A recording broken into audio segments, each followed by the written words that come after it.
नमस्कार मित्रांनो, मी राम गायकवाड.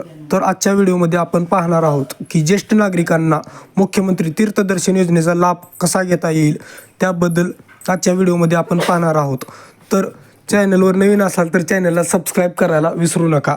तर चला तर सुरुवात करूया आजच्या व्हिडिओला. ज्येष्ठ नागरिकांनी मुख्यमंत्री तीर्थदर्शन योजनेचा लाभ घ्यावा यासाठी सरकारने ज्येष्ठ नागरिकांसाठी मुख्यमंत्री तीर्थदर्शन योजना काढलेली आहे. याबद्दल राज्यातील 60 वर्षे व त्यावरील सर्वधर्मीय ज्येष्ठ नागरिकांना राज्य व राज्याबाहेरील तीर्थस्थळांना भेटी देऊन दर्शन घेता यावे यासाठी शासनाने नुकतेच मुख्यमंत्री तीर्थदर्शन योजना सुरू केली आहे. जिल्ह्यातील ज्येष्ठ नागरिकांनी या योजनेचा लाभ घ्यावा, तसेच राज्यातील ज्येष्ठ नागरिकांनी या योजनेचा लाभ घ्यावा. जास्तीत जास्त नागरिकांना योजनेचा लाभ कसा मिळेल यासाठी प्रयत्न करावे असे निर्देश पालकमंत्री संजय राठोड यांनी दिलेले आहेत. महसूल भवन येथे ही बैठक पार पडली आहे. शासनाने ही योजना जाहीर करताना तीर्थस्थळांची यादी जाहीर केली आहे. त्यात देशभरातील 73 तर राज्यातील 66 स्थळांना समावेश आहे.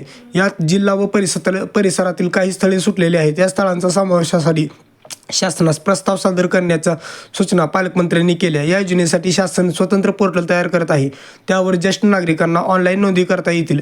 जिल्ह्यातील जास्तीत जास्त नागरिकांनी तसेच राज्यातील जास्तीत जास्त नागरिकांनी या योजनेचा लाभ घ्यावा असे पालकमंत्री यांनी म्हटले आहे. योजनेअंतर्गत ज्येष्ठांना राज्य व देशातील तीर्थस्थळ यात्रा मोफत करता येणार आहे. यासाठी प्रति लाभार्थी 30,000 रुपये इतका खर्च शासन करणार आहे. त्यात प्रवास, निवास व भोजनाचा देखील समावेश आहे. शासन नियुक्त संस्थांद्वारे लाभार्थ्यांना ही यात्रा घडविण्यात येणार आहे. यासाठी लाभार्थी व्यक्ती 60 वर्षे किंवा त्या अधिक वर्षाचे असणे आवश्यक आहे. लाभार्थी राज्यातील रहिवासी असावा व कुटुंबाचे वार्षिक उत्पन्न 2.5 लाख रुपयांपेक्षा कमी असावी. यासाठी असे काही नियम आहेत. तर लागणारी कागदपत्रे: आधार कार्ड किंवा रेशन कार्ड, अधिवास किंवा जन्मदाखला. अधिवास उपलब्ध नसल्यास लाभार्थ्यांचे 15 वर्षापूर्वीचे रेशन कार्ड, मतदार कार्ड, ओळखपत्र, शाळा सोडल्याचे प्रमाणपत्र, जन्मदाखला यापैकी कोणतेही प्रमाणपत्र ग्राह्य धरण्यात येतील. उत्पन्नाचा दाखला किंवा पिवळे रेशन कार्ड किंवा केशरी रेशन कार्ड, वैद्यकीय प्रमाणपत्र, पासपोर्ट साईज फोटो, अटी व शर्तीचे पालन करणार असल्याबाबतचे हमीपत्र अर्जदारासोबत सादर करणे आवश्यक आहे. ज्येष्ठ नागरिकांनी स्वतः ऑनलाईन अर्ज करू शकतील. ऑनलाईन अर्ज भरता येत नसल्यास अर्ज भरण्याची सुविधा सेतू केंद्रात उपलब्ध होईल. अर्ज भरण्याची प्रक्रिया संपूर्णपणे विनामूल्य आहे. जिल्ह्यातील व राज्यातील जास्तीत जास्त ज्येष्ठ नागरिकांनी या योजनेचा लाभ घ्यावा असे आवाहन पालकमंत्री संजय राठोड यांनी केले आहे.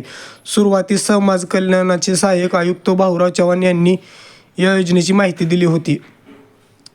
तर या व्हिडिओमध्ये आपण पाहिले आहे की ज्येष्ठ नागरिकांसाठी मुख्यमंत्री तीर्थदर्शन योजना ही महाराष्ट्रात राबविण्यात येत आहे. तर या योजनेचा सर्वांनी लाभ घ्यावा.